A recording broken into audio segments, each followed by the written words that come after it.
Y bueno, respecto a la parte que me concierne como individuo y como sujeto de una opinión, ¿cuál es realmente mi postura o mi guía central, argumental respecto a este tema? En cuanto a si la vida o no es necesariamente útil o si se puede justificar por sí misma. Atendiendo a las cosas que ya he mencionado y los cuales he citado a unos cuantos autores para hacerme un hilo conductor en cuanto a cómo desarrollar mi argumento. Eh, Parto personalmente de la postura de Heidegger que nos dice que la muerte es una manera de autojustificarnos o reafirmarnos, ¿no? De diferenciarnos como sujeto real, como sujeto con una voluntad, con una disposición, que también podríamos anclar a la idea desarrollada por el filósofo Schopenhauer, de la voluntad de vivir, ¿no? No como una narrativa grandilocuente y maravillosa de una voluntad de poder ejercer, sino todo lo contrario, como una especie de castigo o una especie de cárcel que nos encierra en la idea de tener que vivir como premisa, ¿no? Como valor primero y último, y no tener en consideración aspectos tan humanos como el dolor, el sufrimiento, la pérdida, la frustración, el rechazo y otras sin de situaciones y circunstancias humanas y también no tan humanas, vinculada ya a otro tema. Bueno, pero eso ya es otro tema que empezaré a desarrollar en otro video, en el cual me gustaría también tener invitados. Pero bueno, Schopenhauer nos dice esto, que la voluntad de vivir no es algo que tengamos a favor, sino es realmente algo que tenemos en contra. Algo que de cierta manera deberíamos ser capaces o tener la necesidad imperiosa de ser capaz de anteponerse a esta voluntad. Y Schopenhauer lo que decía era que esta voluntad, la única manera de afrontarla era manteniéndose, manteniéndose y rebelarse ante lo que podría llegar a parecer la rebelión más inmediata, ¿no? La respuesta más inmediata en cuanto a la voluntad de vivir, que es simplemente cesando esta vida, ¿no? Pues tomando por tus propias manos la responsabilidad de si seguir viviendo o no. Para esto Schopenhauer se alinea, ¿no? O se afirma en el conocimiento sí, bueno, el conocimiento, la filosofía o como quieran llamarle de lo que es el budismo, que el budismo genera de cierta manera cierto rechazo en cuanto a las circunstancias vitales y el desarrollo social e interpersonal que podemos desarrollar, pero sin embargo no nos abandona, no se abandona como forma de vida, ¿no? Vuelvo a lo mismo de antes. Una cosa es ser una vida plena, una manifestación de vida exuberante, y otra muy diferente es tener una vida como ser humano plena. Vuelvo a mencionar y recalcar, espero no ser muy pesado con esto, pero considero que nuestra circunstancia humana ha sido totalmente un fracaso, pero eso no significa el fin.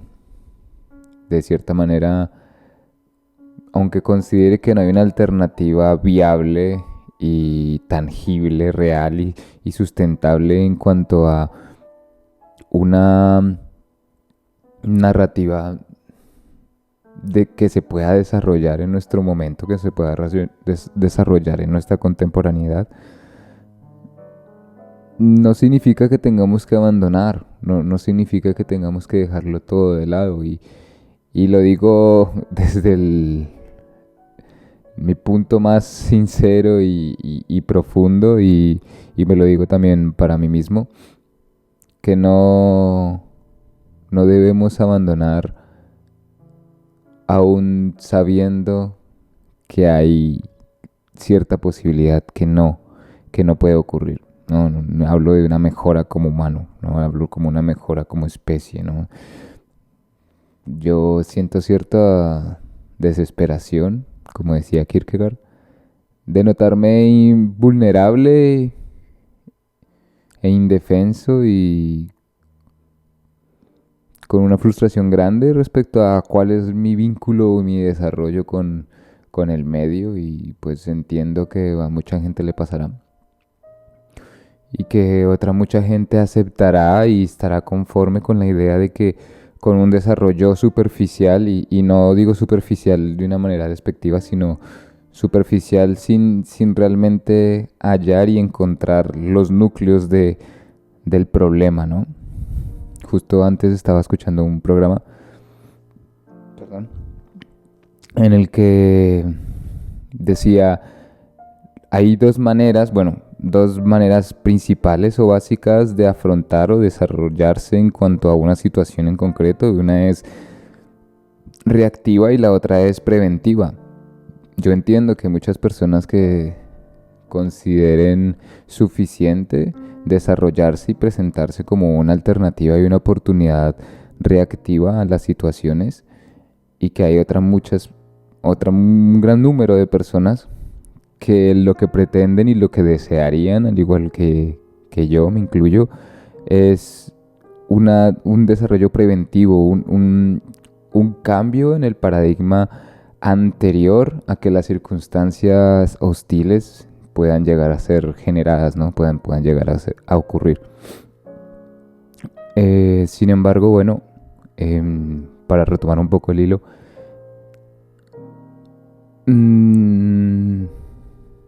¿cuál es realmente nuestro malestar? ¿Cuál es realmente nuestra disposición a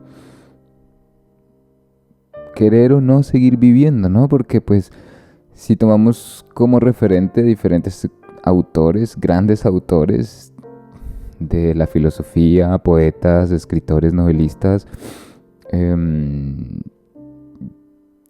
si queremos también incluir representantes espirituales o religiosos, vemos que al fin y al cabo todo se justifica a través de la idea de la muerte, todo se justifica en que el final es realmente lo que denota y diferencia que algo sea valioso o no, ¿no? Pues está este pensamiento de que lo efímero, y que a través de la desaparición, ¿no? De la aceptación de la desaparición de las cosas, es que las cosas mismas cobran un valor. Pues yo sinceramente no estoy muy seguro de ello, pero tampoco sé si nuestro desarrollo como ser humano es lo suficientemente importante como para prevalecerlo ante una vida propia, ¿no? Antes este trozo de vida que somos. Porque está claro que la voluntad que tiene nuestro cuerpo por vivir es superior a la que tiene nuestra mente. Cuando nuestra mente tiene una voluntad más fuerte que el cuerpo, consideramos que es una disposición obsesiva o una disposición un tanto psicótica, en el sentido de que realmente no le estamos haciendo no le estamos haciendo caso a nuestro cuerpo, no le estamos haciendo caso a lo que desea y para lo cual está programada cada célula de nuestro cuerpo, ¿no? Entonces es como esto, lo que decía Schopenhauer, es la voluntad de vivir prevalece y se antepone ante cualquier mal. Pero no sé tampoco si cualquier mal tangible y real que podemos sentir como ser humano es lo suficientemente contundente o rígido como para poder anteponerlo a la voluntad biológica la voluntad, digámoslo, genética de nuestra supervivencia. No sé, hace un tiempo, ahora unos 2 años más o menos, creía tener estas situaciones, ¿no? Estas inquietudes relativamente resueltas y me hizo tomar una disposición específica en cuanto a la forma en la cual quería desarrollarme como persona y la forma en la cual me quería vincular con el medio. Y por distintas razones me di cuenta que aún teniendo tu voluntad, digamos, más noble, no significa que realmente las cosas vayan a surgir, ¿no? Que las cosas proliferen. Y esto no tiene nada de malo ni bueno, al igual que el pensamiento estoico, ¿no? De la ataraxia que no nos propone la idea de ser relativamente imperturbables a las circunstancias y reaccionar en la forma justa y medida y ecuánime a los estímulos externos e internos que podemos llegar a contribuir en nuestro presente y que podemos arraigar y arrastrar desde nuestro pasado. Pues en mi situación actual es como una situación en la cual entiendes que tienes que aprender a aceptar cierta inconformidad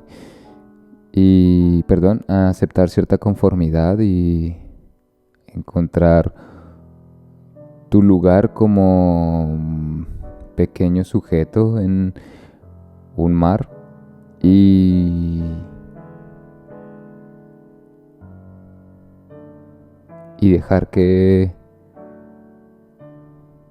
las circunstancias sean las que tengan que ser, sean materiales, internas o de cualquier índole. No sé, este video realmente lo hago es para compartir mis inquietudes, no para dar ningún tipo de solución. Porque en algún momento quise generar y mantener cierta posibilidad de solucionar las cosas y no me fue posible. Y no sé, sinceramente no sé cuál es la respuesta. Bajo mi perspectiva, ¿no? Bajo mi entendimiento, debería haber una respuesta, debería haber una manera de actuar específica en cuanto a cualquier situación, pero la variabilidad con la cual ocurren los acontecimientos y la imparable y aplastante y caótica exposición de las cosas me deja y nos deja de cierta forma vulnerables, ¿no? Somos como náufragos en medio de un oleaje.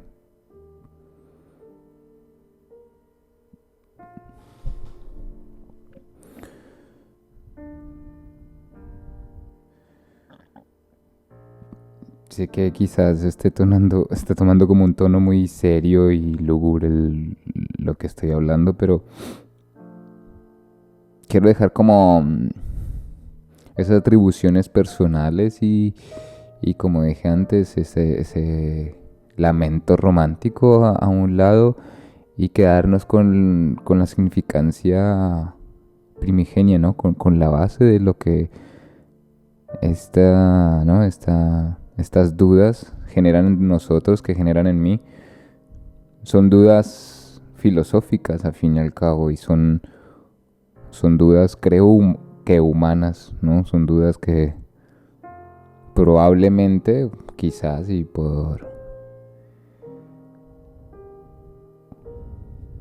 bueno, quisiera, no sé, ahora se me ha ocurrido. Bueno, o sea, se me vino a la mente ahora un poema de Carlos Obregón, un poeta colombiano del siglo pasado, que lamentablemente, bueno, tomó una decisión no basada en la biología respecto a su propia vida. En fin, quiero leer este fragmento de su poema. Y dice así: ¿acaso el tiempo no es un fluir invencible, sino una realidad de dimensión interna? El tiempo puede ser la hechura de la angustia, o el antojo soberbio de algún dios solitario, o las horas eternas en que un yo de violencia proyecta sus canciones en un rumor de siempre. Puede ser un sondear, un mirar hacia adentro, cada instante en sí mismo, cada vez con más noche. Cuando entonces llegamos a algún fondo sin cifra, sabemos que las torres que vigilan las horas son torres inconclusas y que un mar de silencio penetra a sus criaturas en externos misterios y bosques sin sonido. Toda plenitud mía es plenitud antigua, algo que estuvo en mí, densamente remoto, antes de que mi voz libre, antes que mi existencia, siempre tallado en instantes, para erigir días o noches en la noche donde mi ser comienza. Hay algo primordial que nos hunde en el mundo y que nos dice que el sol puede ser nuestro fuego o algún fervor intenso, trabajando lo eterno, la eternidad presente que es memoria olvidada de otro lugar, del tiempo, gestación silenciosa de momentos distantes, sin embargo inmediatos en el sueño y en el día. Ese camino adusto, ese vivir en sí antes que nuestra sombra o que el gesto que indica que aquel objeto muerto, externo y abólido, sin discernir su sitio, caído en su inercia sin conocer su origen. El espectro de ausencia que hoy existe en la tarde es algo desvaído, que tu presencia nula al romper con sus alas el éter de la nada. Este cuarto no existe cuando yo en mí habito, existen las murallas que limitan el tiempo. Yo me existo hacia adentro, y en mi existir arrastró los árboles y cerros que conoce mi tacto. Sus raíces son siempre raíces en la tierra, garras, voces esbeltas de un proceso oscuro y que azotan mis viajes para extender los días verticales, distantes, integrado en su golpe la voluntad del mundo.